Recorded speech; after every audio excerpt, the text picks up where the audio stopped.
बिस्मिल्लाहिर्रहमानिर्रहीम जी। आज हम लोग पढ़ेंगे definition of international relations, it's nature and it's scope, यानी इसमें क्या स्टडी किया जाता है, इस डिसिप्लिन की नेचर क्या है।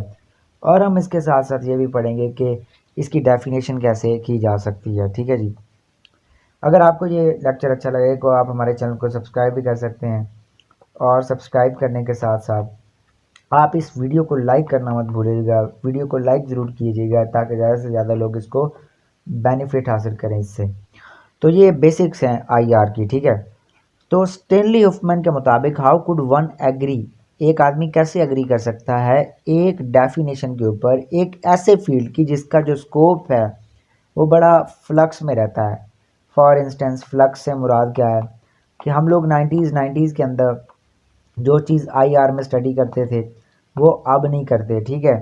और 2000 में जो हम करना शुरू कर दिया, हमारे स्टडी जो थी आईआर में वो टेररिज्म की बहुत ज़्यादा होगी। लेकिन उसके बाद अब टेररिज्म डिक्लाइन हो गया, क्लाइमेट चेंज की ज़्यादा बात होती है इंटरनेशनल रिलेशंस के अंदर।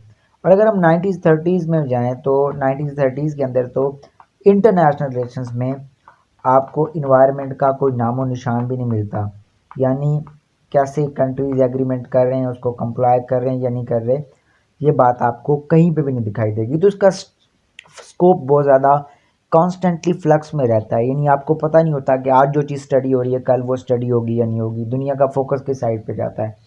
तो स्टैनली हफमैन के मुताबिक इसकी एक पर्टिकुलर डेफिनेशन करना ये बहुत ही जो है वो बड़ा मुश्किल काम है।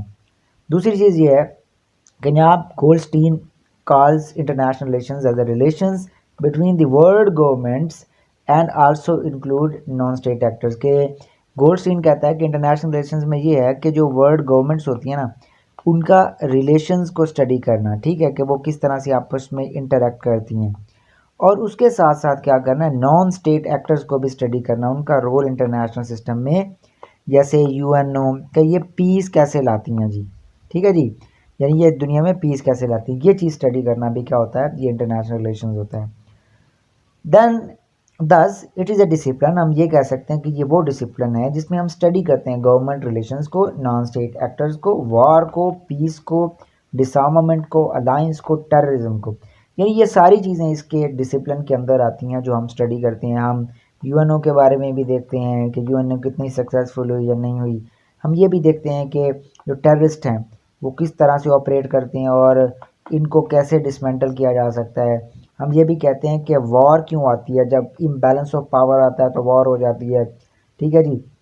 पीस कैसे आता है, रियलिस्ट कैसे पीस को एक्सप्लेन करते हैं, कंस्ट्रक्टिविस्ट कैसे करते हैं, मार्क्सिस्ट कैसे करते हैं, आर्मामेंट क्या होती है।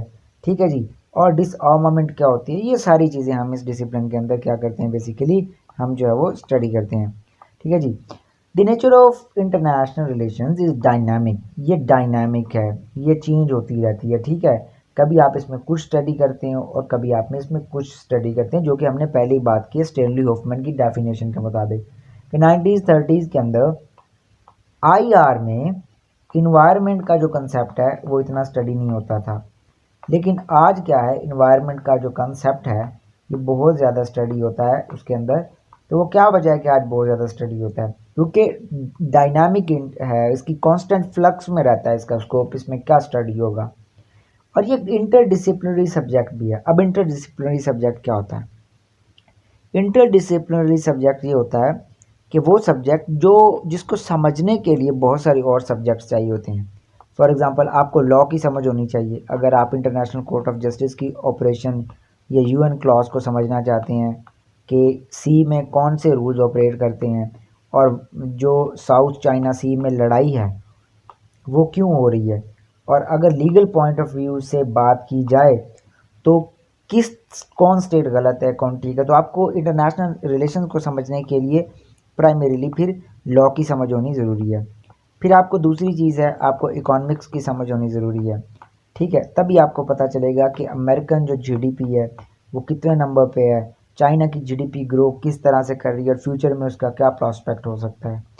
उसके साथ साथ आपको पॉलिटिक्स की समझ होनी चाहिए, अगर आप समझना चाहते हैं कि डेमोक्रेसी और डिमॉस और चाहते हैं कि डिक्टेटर्स और डेमोक्रेसी में क्या फ़र्क है, क्यों चाइना और यूनाइटेड स्टेट्स ऑफ अमेरिका लड़ते हैं, और जो अमेरिका है वो कहता है कि रशिया बहुत ज़्यादा डिक्टेटर है, ऐसा क्यों है? तो आपको पॉलिटिक्स की समझ होनी चाहिए।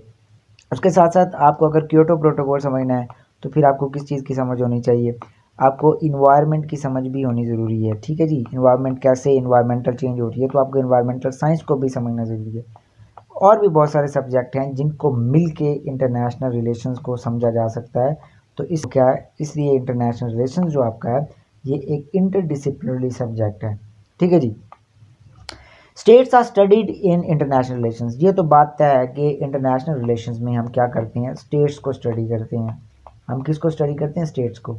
लेकिन स्टेट्स के साथ साथ फिर हम नॉन स्टेट एक्टर्स को भी स्टडी करते हैं कि उनका क्या रोल है पीस को लाने में। हम ये देखते हैं कि जो यूएनओ या फिर आईएलओ है वो क्या करती हैं, वो दुनिया में किस तरह से काम कर रही हैं, ठीक है जी। नेशनल इंटरेस्ट जो हैं and power are core of this discipline, इस डिसिप्लिन में नेशनल इंटरेस्ट को देखा जाता है।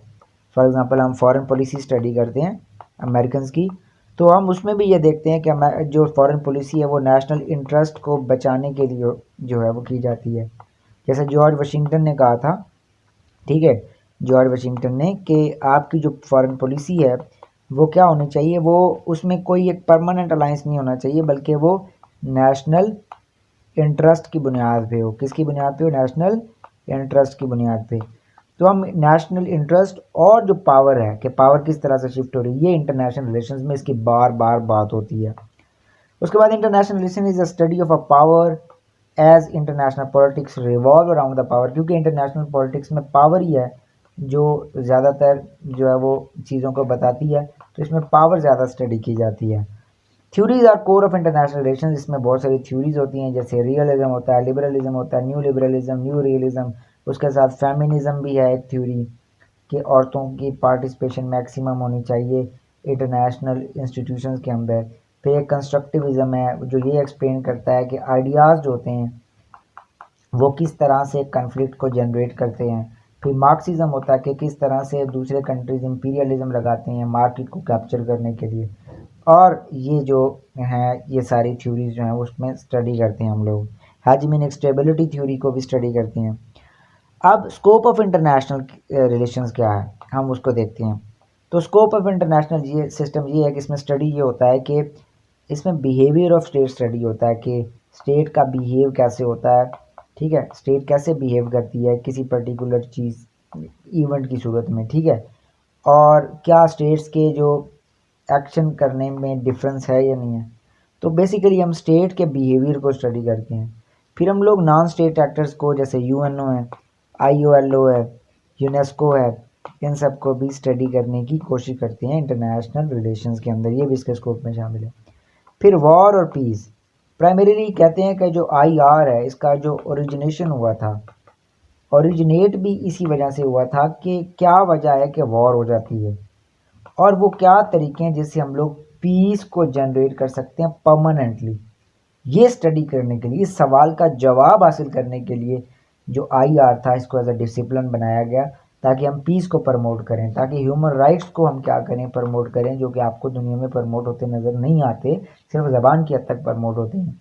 फिर फॉरेन पॉलिसी को इसमें बड़े वास्ट पैमाने पर स्टडी किया जाता है आईआर के अंदर, चाहे वो यूएसएसआर की फॉरेन पॉलिसी हो, चाहे वो यूएसए की हो, चाहे वो इंडिया की हो, चाहे वो पाकिस्तान की हो, चाहे वो किसी और मुल्क की हो, चाहे वो यूरोपियन यूनियन की हो। तो अभी यूरोपियन यूनियन ने क्या किया है, तो जो इंडो पैसिफिक है, इंडो पैसिफिक के अंदर उन्होंने अपनी पॉलिसी दी है। तो वो पॉलिसी जो है इंडो पैसिफिक में जो उन्होंने दी है, आईआर के स्टूडेंट को वो पढ़नी बड़ी ज़रूरी है। उसके साथ इंटरनेशनल ऑर्गेनाइजेशन को और इन्वायरमेंटल इश्यूज़ को इसमें स्टडी किया जाता है कि किस तरह से हम क्या कर सकते हैं। आजकल जो डिबेट है वो ये है कि किस तरह से हम नेट ज़ीरो हासिल कर सकते हैं, ज़ीरो एमिशन कर सकते हैं 2050 तक, ताकि हम दुनिया को बचा लें ग्लोबल वार्मिंग से। और ग्लोबल वार्मिंग क्योंकि आपकी दुनिया को तबाह करने वाली है, तो हम लोग ये देखते हैं कि इंटरनेशनल जो स्टेट्स हैं उनको कैसे मजबूर किया जा सकता है कि वो कंप्लाई करें जो हमारे एग्रीमेंट्स हैं इंटर इन्वायरमेंट को कंजर्व करने वाले, रादर दैन इकोनॉमिक कंपटीशन में जाने से, ताकि हम लोग इमिशन को ज़ीरो करके हमारी जो दुनिया है उसको बचा सकें। इंटरनेशनल ऑर्गेनाइजेशन के बारे में भी हम देखते हैं, जैसे रेड क्रॉस, ठीक है, आईएलओ, ठीक है। तो ये सारी जो आपकी ऑर्गेनाइजेशन है इनकी वर्किंग के बारे में, ये कैसे वर्क करती हैं, ये क्या क्या इनके मकसद होते हैं, ये भी हम इंटरनेशनल रिलेशन में स्टडी करते हैं। तो मुझे उम्मीद है